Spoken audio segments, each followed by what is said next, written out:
boxes that I would like to talk to you about. This is harder than it looks.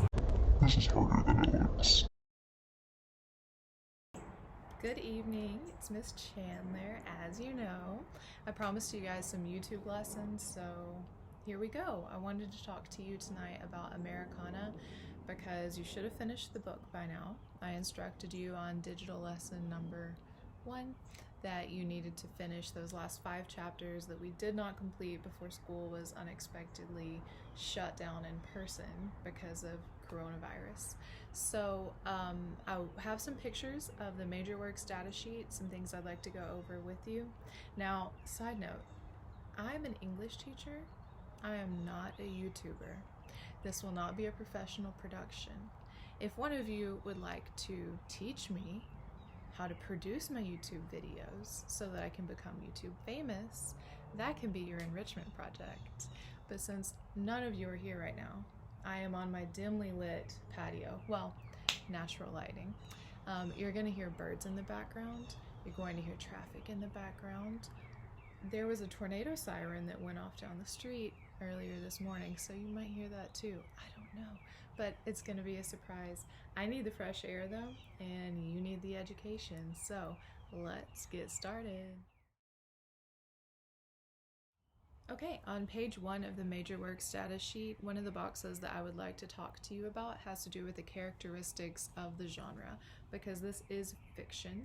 So what we can expect from fiction is hopefully a change in character, whether they are a static character or a round character. We should be able to determine by the end of the book. And most protagonists are round characters. I think we can see that in Efemelu because some things around her change, of course. We have the change in scenery. She moves from Nigeria to America, back to Nigeria. And then we also have some beliefs about herself and about the way the world around her works that change as well.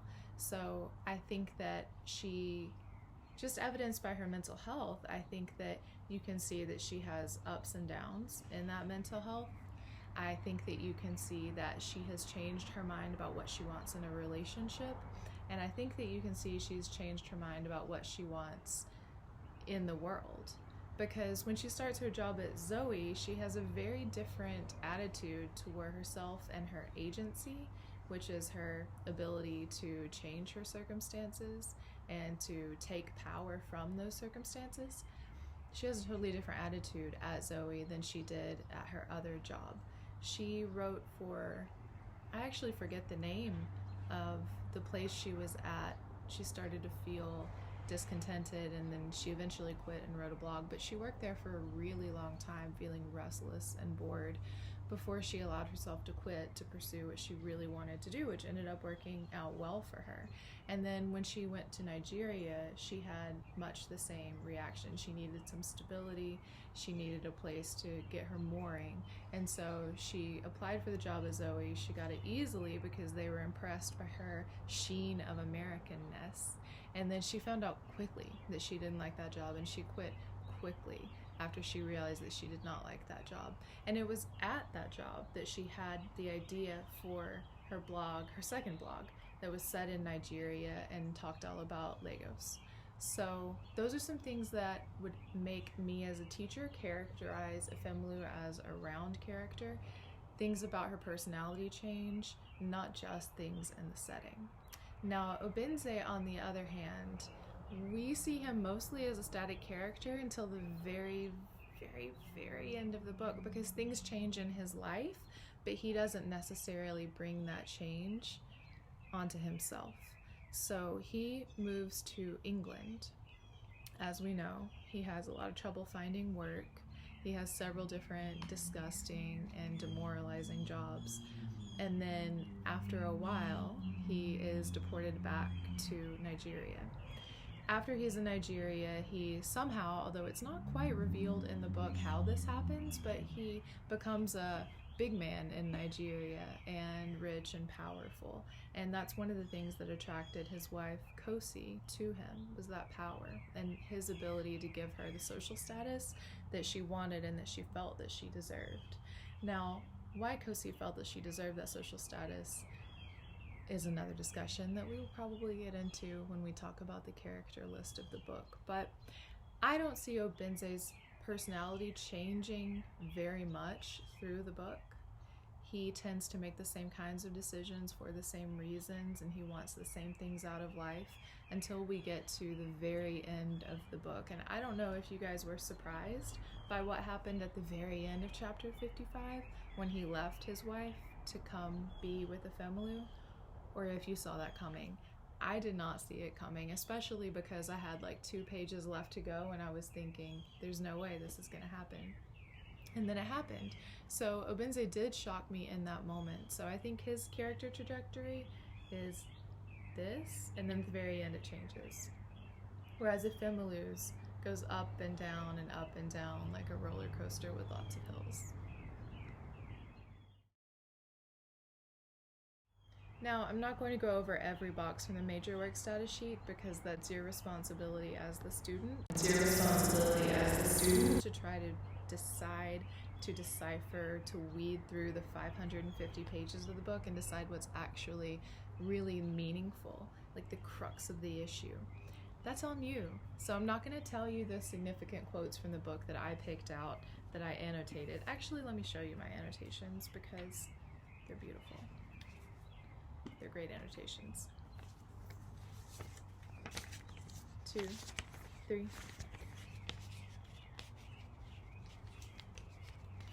4, 5, 6, 7 pages of notes, and I actually didn't annotate the last 7 chapters yet, so that'll be 8 pages of notes. I even thought to bring this from my desk so that it would be the same size on the same paper as my other Americanah notes.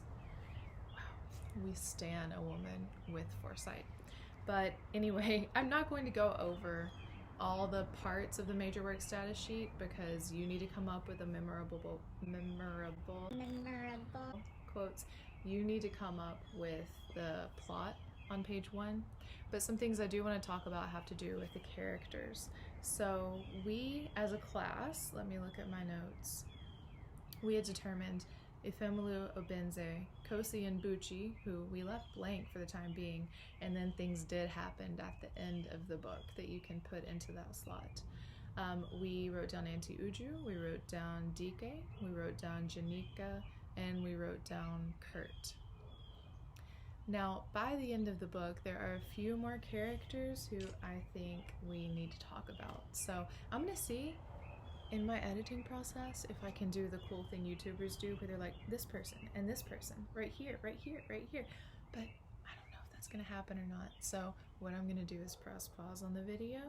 And if it works on the video replay, then you can feel proud of me. And if it doesn't work on the video replay, then you can still feel proud of me for doing this.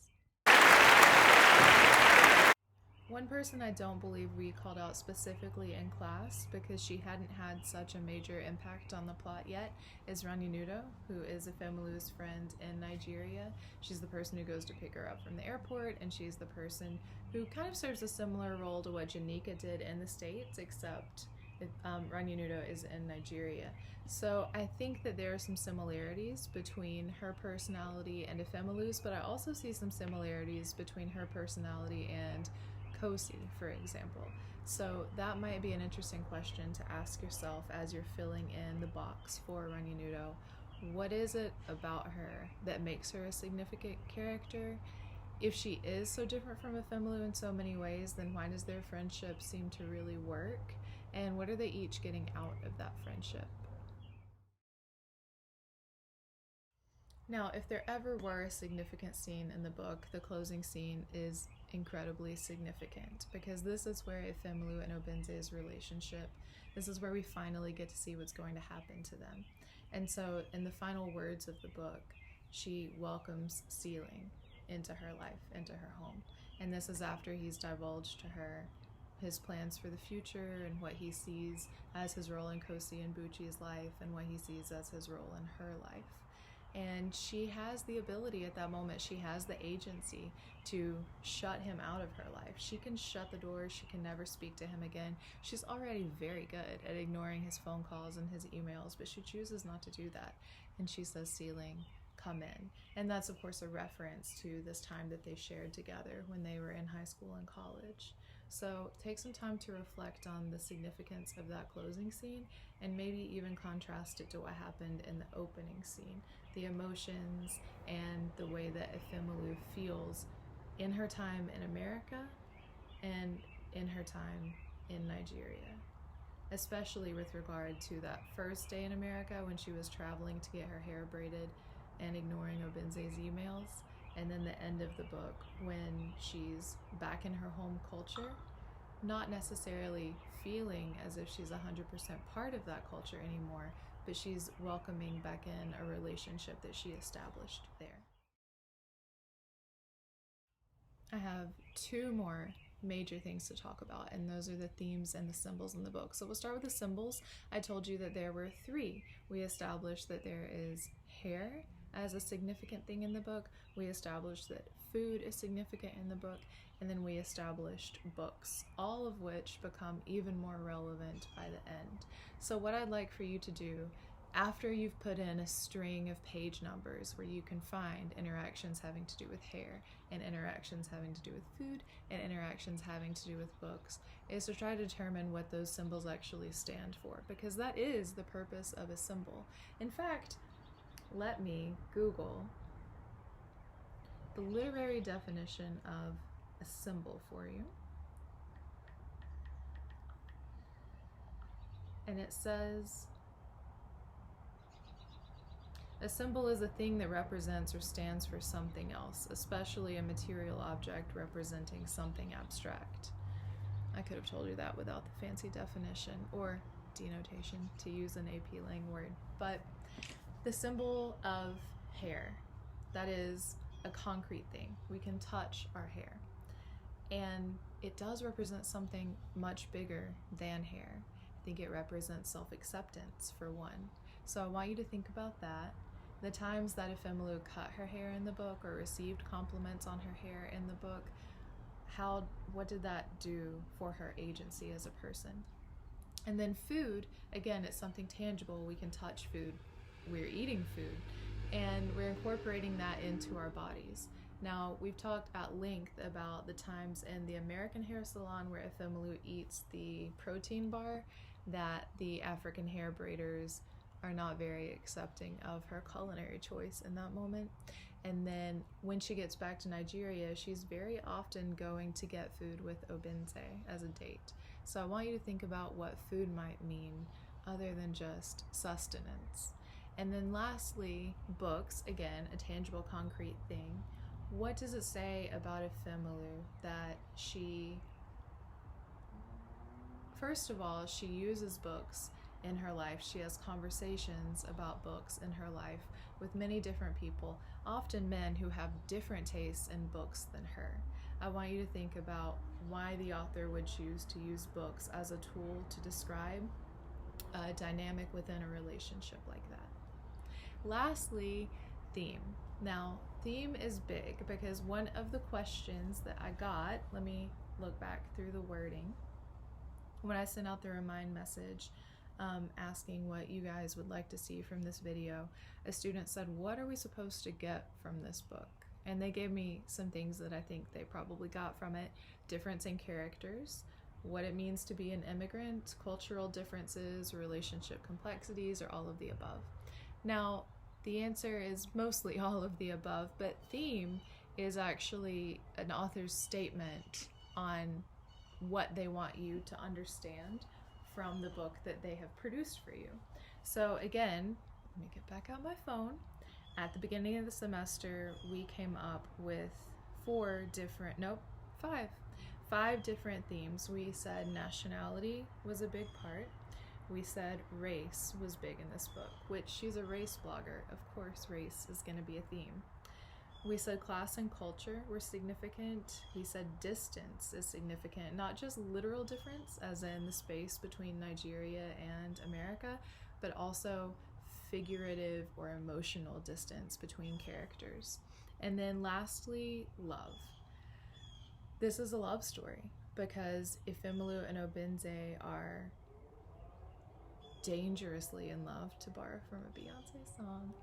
dangerously in love for years, and then something happens in Efemelu's life that she feels that she just can't bridge the communication gap with Obenze anymore. And then things happen with Obenze in his life where he feels like he just can't bridge the communication gap anymore.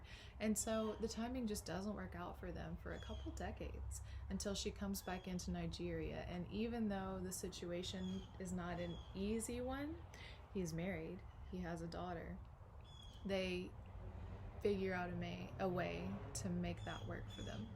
So I want you in the theme box to take those 5 different things that we talked about, and I want you to write a sentence of what you think Chimamanda Adichie wants you to get from that topic, from this book.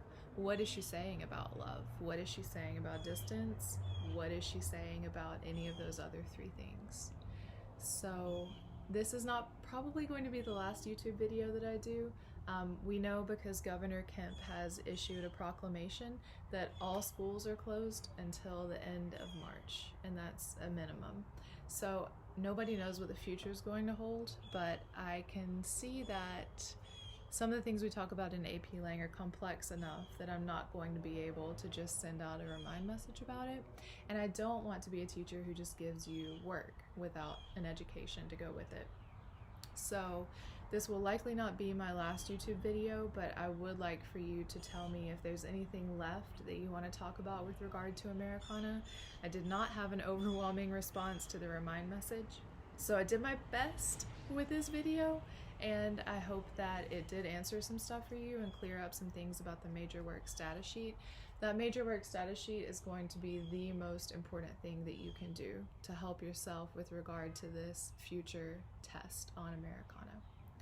Now, the only other thing I wanted to talk about was your rhetorical analysis. The rhetorical analysis is the test grade for Unit 5 in AP Lang. There are 9 total, so this is the end of Unit 5. And again, the College Board has given you a gift. They've decided with this new curriculum, you don't need to write an entire essay right now.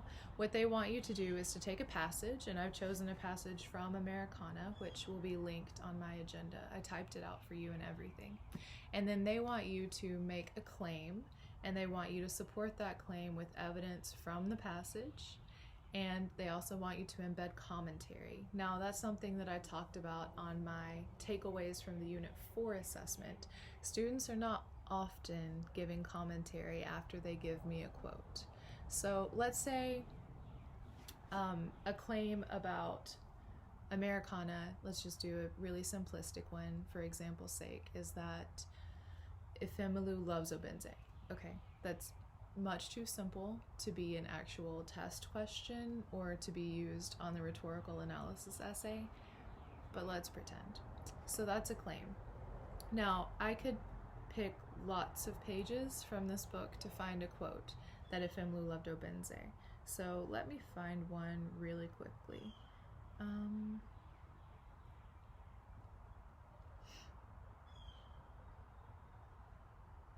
gonna pause this.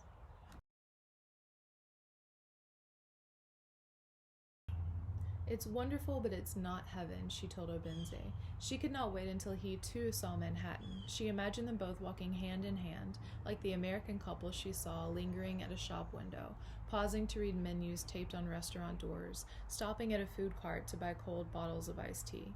Soon, he said in his letter. They said soon to each other often, and soon gave their plan the weight of something real. That is a quote that shows that the couple is in love. They're making future plans together, and they want to be with one another in person, even when the circumstances are going to be easy. But it would not be enough if, as a student, I were to say, Efemelu and Obenze are in love. They said soon to each other a lot in their phone calls. What's missing is 2 or 3 sentences where, as the student, I need to make statements about why that quote shows that they are in love, or what kind of love they have, or what is the depth of the love that they share.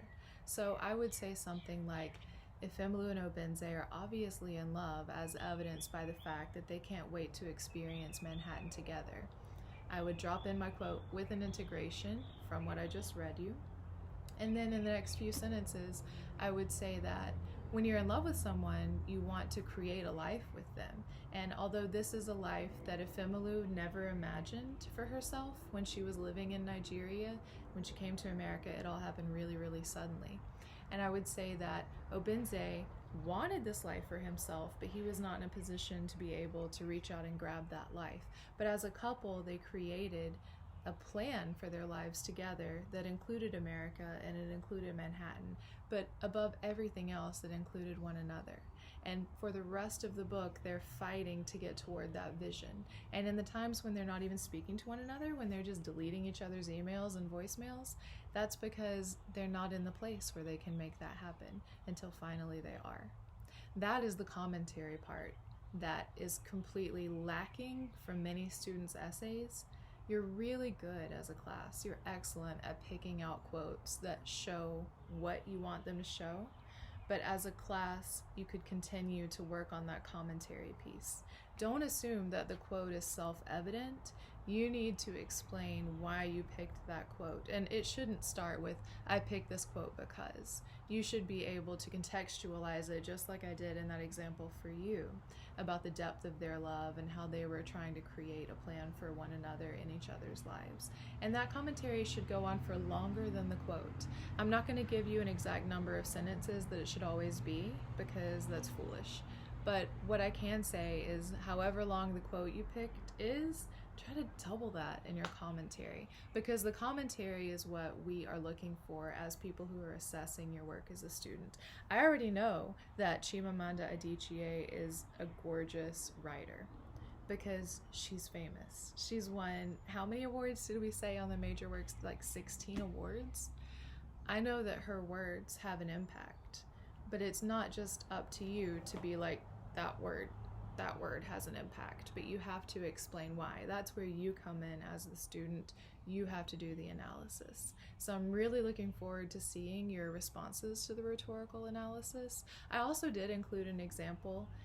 We practiced the rhetorical analysis skill on one of our journals before we left when we watched the trailer for Making a Murderer. So I included that example on the sheet so that you can see how you can set up the claim and then the evidence and the commentary. But just remember that rule of thumb about the length, and good luck.